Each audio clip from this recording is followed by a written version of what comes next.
இயேசு கிறிஸ்துவில் பிரியமானவர்களே, மீண்டுமாக உங்கள் யாவரையும் இறைமைந்தன் இயேசுவின் திருப்பெயராலே இந்த ஜூன் மாதம் 18ஆம் நாளாகிய இந்த செவ்வாய்க்கிழமையின் காலை வேளையிலே உங்களை சந்திப்பதில் மிகுந்த மகிழ்ச்சி அடைகிறோம். இந்த காலை நேர இறை தியானத்தை நம்ம ஆரம்பிக்கலாம். நமது ஆரம்பம் பிதா, குமாரன், பரிசுத்த ஆவியின் திரியேக நாமத்தில் உள்ளது. ஆமென். ஜெபம் செய்வோம்.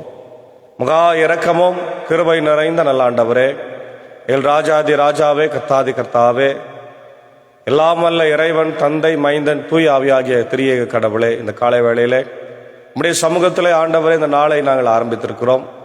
ஆண்டவரை கடந்து போன இரவு முழுவதும் கிருபையாக எங்களை காத்து இளைப்பாறுதலை தந்து ஜீவனை தந்து உயிரோடு எழுப்பியிருக்கிறீர். இந்த நாள் ஆண்டவரே இறை செய்தி, பாடல் வேலை, ஜெப வேலை எங்களுக்கு ஆசீர்வதியும். அடியார்களை நீர் எடுத்து பயன்படுத்தும். இதை கேட்டு பயன்பெறுகிற எல்லா மக்களுக்கும் உங்களுடைய இறை ஆசிரியர்கள் தந்து வழிநடத்தும். இறைமைந்தன் இயேசுவின் மூலம் ஜெபிக்கிறோம் நல்ல பிதாவே, ஆமென். காலை வேளையிலே நாம் 584வது பாடலாகிய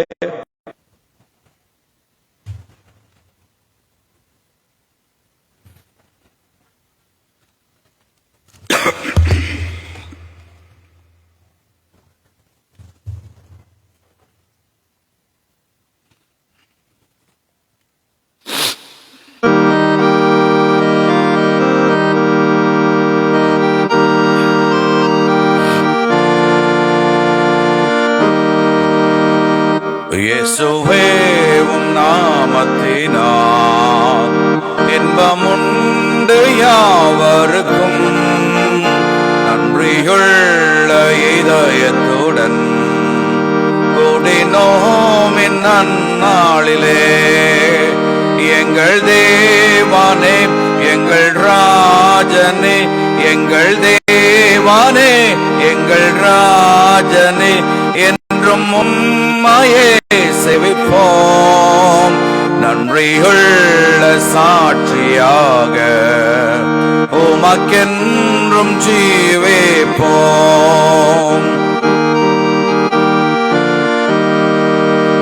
நிலையில்லாய உலகில் நெறி தவறி அலைந்தோம். நின்னொளி பிரகாசித்தே ராஜனே, எங்கள் தேவானே, எங்கள் ராஜனே, என்றும் உம்மையே சேவிப்போம். நன்றியுள்ள சாட்சியாக உமக்கென்றும் ஜீவிப்போம்.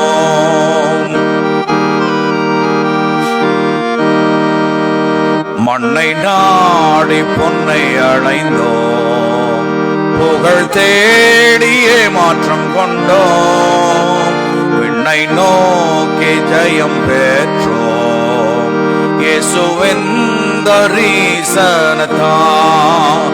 எங்கள் தேவானே, எங்கள் ராஜனே, எங்கள் தேவானே, எங்கள் ராஜனே, என்றும் உம்மையே சேவிப்போம்.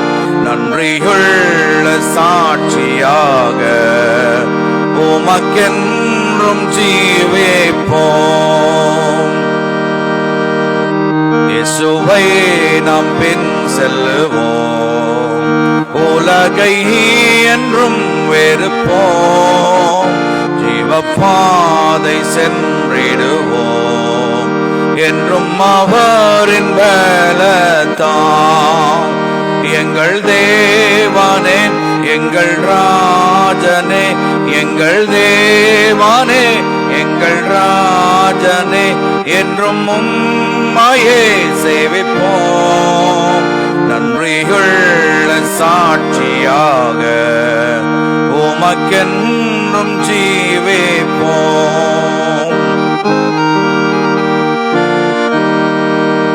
நிலையில்லாய உலகில் நெறி தவறி அலைந்தோம்.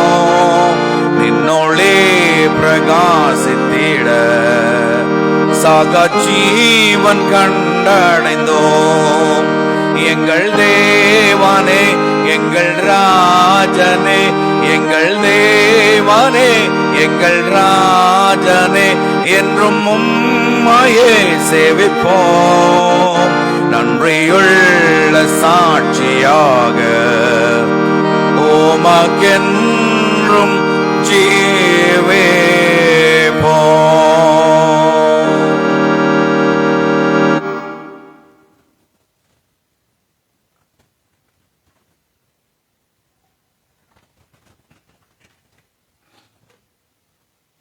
ஆண்டவராக இயேசு கிறிஸ்துவுக்குள் மிகவும் அதிகமாய் நேசிக்கப்படுகின்றவர்களே, மீண்டுமாக உங்கள் யாவரையும் இறைமைந்தன் திருப்பெயராலே இந்த மகிழ்ச்சியான ஜூன் மாதம் 18ஆம் நாளிலே சந்திப்பதில் மிகுந்த மகிழ்ச்சி அடைகிறோம்.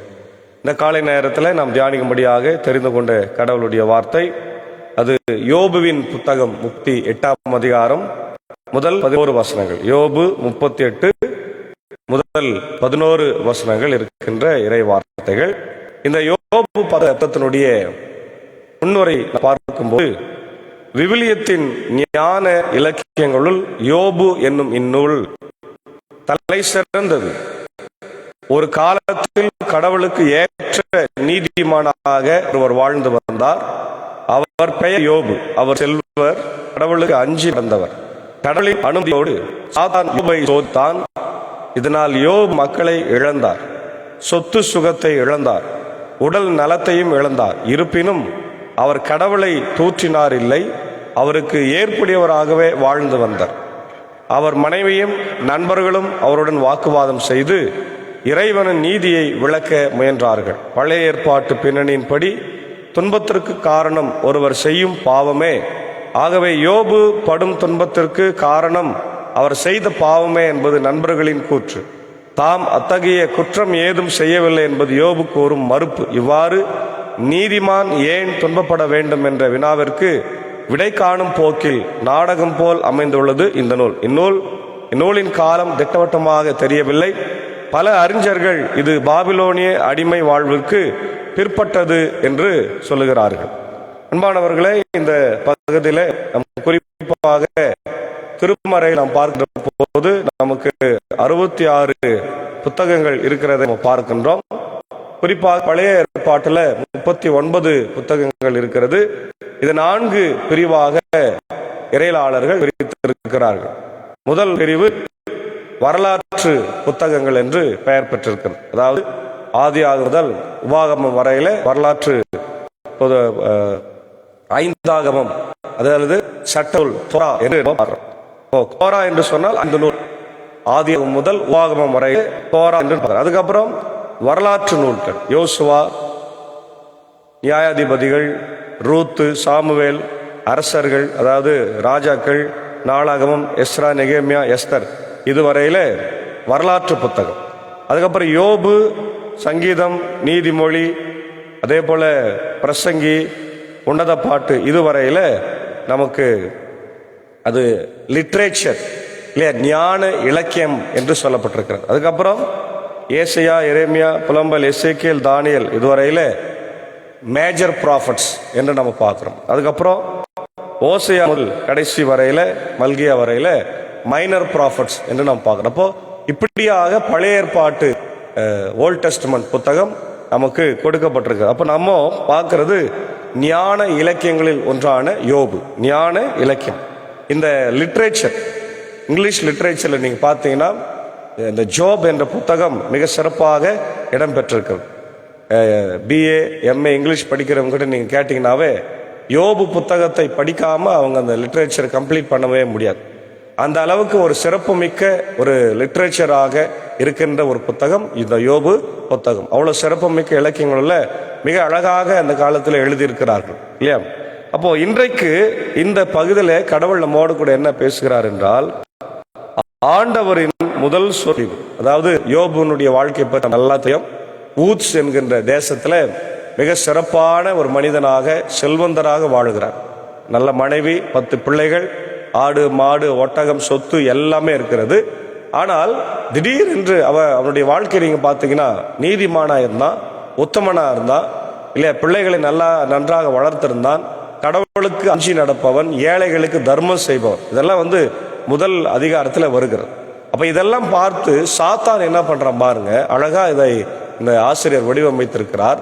சாத்தான் யோபுவை போய் அங்க ஆண்டவர்கிட்ட அவனை சொல்றான், நீங்க அங்க பாக்குறீங்களா, யோபு உத்தமனா இருக்கிறான் அப்படின்னு ஆண்டவர் சாத்தான் கிட்ட சொல்றார். அப்போ சாத்தான் பாருங்க என்ன சொல்றான், நீங்க அவனை ஆசீர்வச்சிக்கிறீங்க, அவனை சுற்றி வேலி அடைத்து வச்சிருக்கிறீங்க, அதனால அவன் ஆசீர்வாதமா இருக்கிறான், அதெல்லாம் எடுத்து பாருங்க, அவன் நிச்சயமா உங்களை தூஷித்து விடுவான் என்று சாத்தான் சொல்றான். அப்போ ஆண்டவர் சொல்றார், இல்ல இல்ல, யோபு என்னை நிச்சயமாக எப்பொழுதுமே அவன் ஒரே மாதிரி தான் இருக்கிறான், ஒரே மாதிரி தான் அவன் என்னை நேசிக்கிறான், அவனுக்கு தொல்லைகள் கஷ்டங்கள் வந்தாலும் சரி, ஆசீர்வாதம் இருந்தாலும் சரி, என்னை ஒரே மாதிரி தான் அவன் நேசிப்பான் என்று சொல்றான். இல்ல இல்ல, நீங்க எடுத்து பாருங்க அப்படின்னு சொன்ன உடனே அப்போ ஆண்டவர் சொல்றார் சாத்தான் கிட்ட, நானும் உனக்கு அந்த பொறுப்பை கொடுக்குறேன், நீ போய் அவனை சோதிச்சு நீ பாரு, ஆனா அவனை உயிரை மட்டும் எடுக்காத அப்படின்னு சொல்லி அனுப்புறான். அப்போ வருகிற போது ஆரம்ப காலத்தில் என்ன நடந்ததெல்லாம் நமக்கு எல்லாம் தெரியும். யோபுக்கு அந்த ஒரே நாளில் ஆடு மாடு இல்லை ஒட்டகங்களை ஓட்டின்னு போறாங்க, வேலைக்காரர்கள் எல்லாரும் அடிமைகளை போயிடுறாங்க, இறந்து போறாங்க. ஒரே நாளில் அவருடைய 10 பிள்ளைகளும் இறந்து போறாங்க.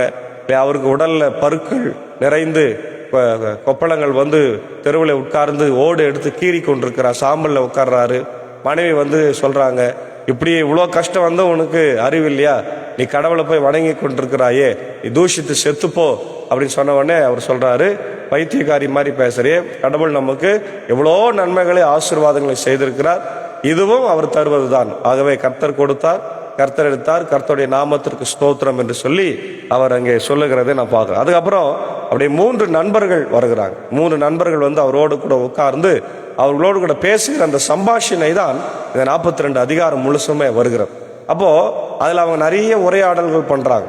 கடவுள் கெட்டவரா இருக்கிறாரு, கடவுள் உன்னை தண்டிச்சிட்டாரு, நீ உத்தமனா இருந்த நீ அநியாயம் செஞ்சுட்டு இருக்கிற அப்படி இப்படின்னு நம்ம சொல்லினே வரும்போது ஒரு காலகட்டத்தில் யோபுக்கு பயங்கர கோபம் வந்துடுது.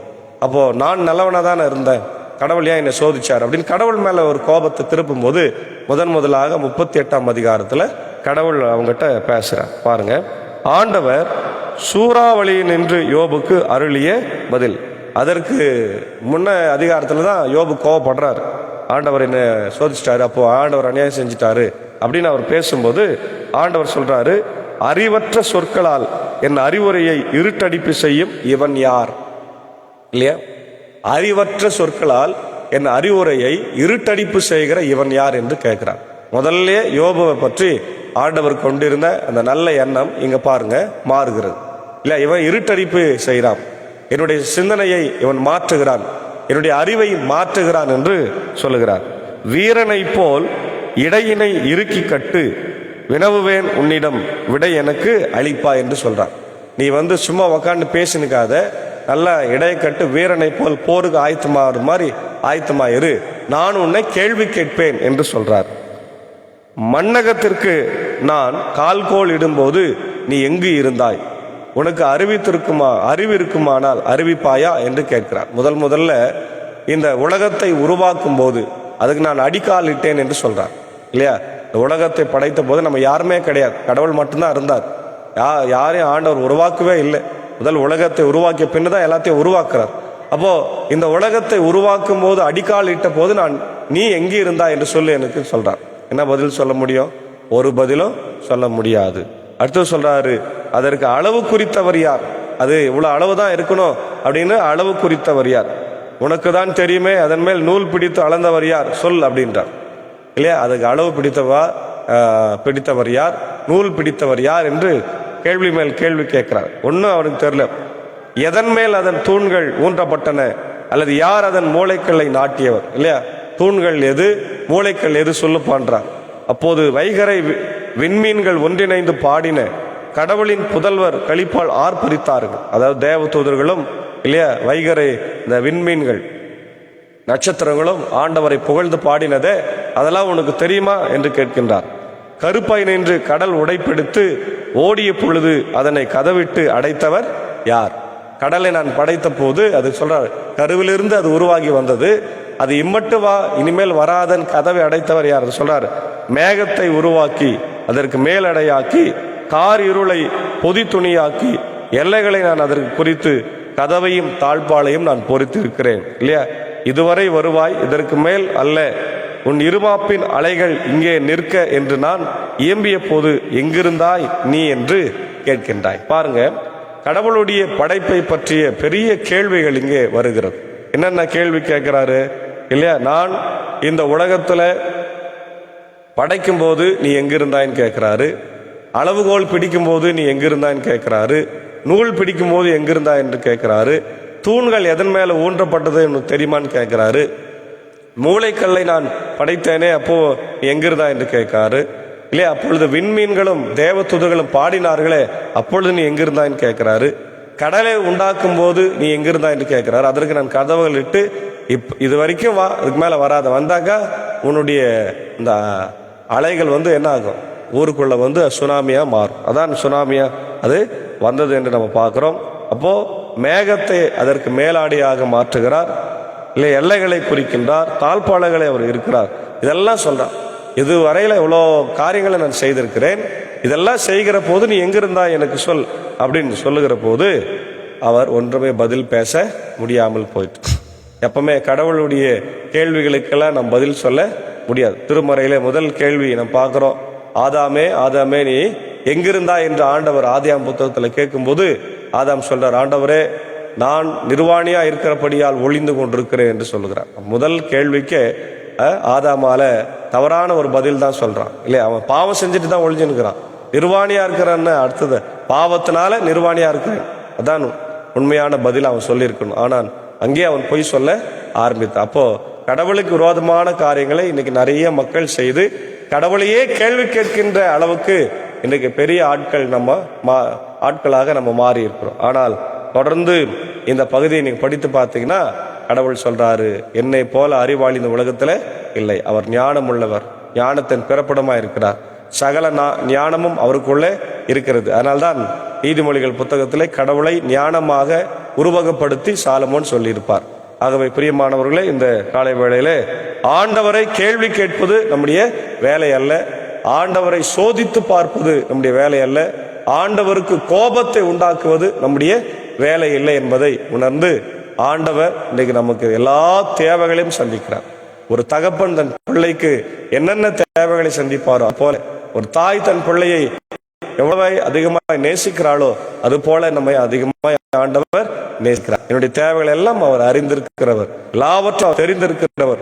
ஆகவே அவருடைய கண்களுக்கு முன்பாக எதுவுமே மறைக்கப்படுவதில்லை என்பதை நாம் உணர்ந்திருக்கிறோம். ஆகவே இந்த காலை வேளையில பிரியமானவர்களே, தேவனுடைய பிள்ளைகளாய் நாம் கேள்விகளை கேட்டு ஆண்டவருக்கு கோபத்தை ஊட்டாமல் குழந்தைகளை போல உடைய வார்த்தைகளுக்கு செவி கொடுத்து நாம் அதை அப்படியே ஏற்றுக்கொண்டு கீழ்ப்படிந்து, இவ்வளவாய் அழகாய் ஆண்டவர் நமக்கு வார்த்தைகளை தந்திருக்கிறார், இதோ அவருடைய குமாரனை தந்திருக்கிறார், அவர் வழியாக நமக்கு ரட்சிப்பை தந்திருக்கிறார், ஆசீர்வாதத்தை தந்திருக்கிறார் என்பதை உணர்ந்து கொண்டு நாம் இந்த உலகத்திலே ஆண்டவருக்கு சாட்சியாய் வாழ தூய ஆவியானவர் தாமே நம்மை வழிநடத்தி காப்பாராக.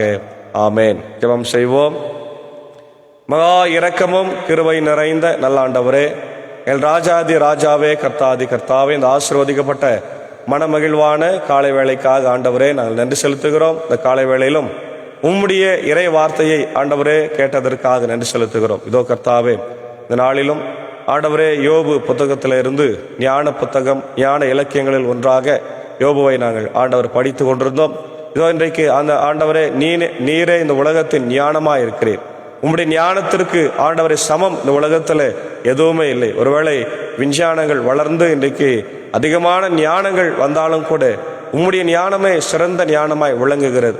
அது ஆச்சரியமாய் இருக்கிறது. ஆம் கர்த்தாவே, இன்றைக்கு அந்த ஞானத்தின் வழியாக யோபனுடைய வாழ்க்கையில நடைபெற்ற சம்பவங்களை நாங்கள் பார்க்கிறோம்.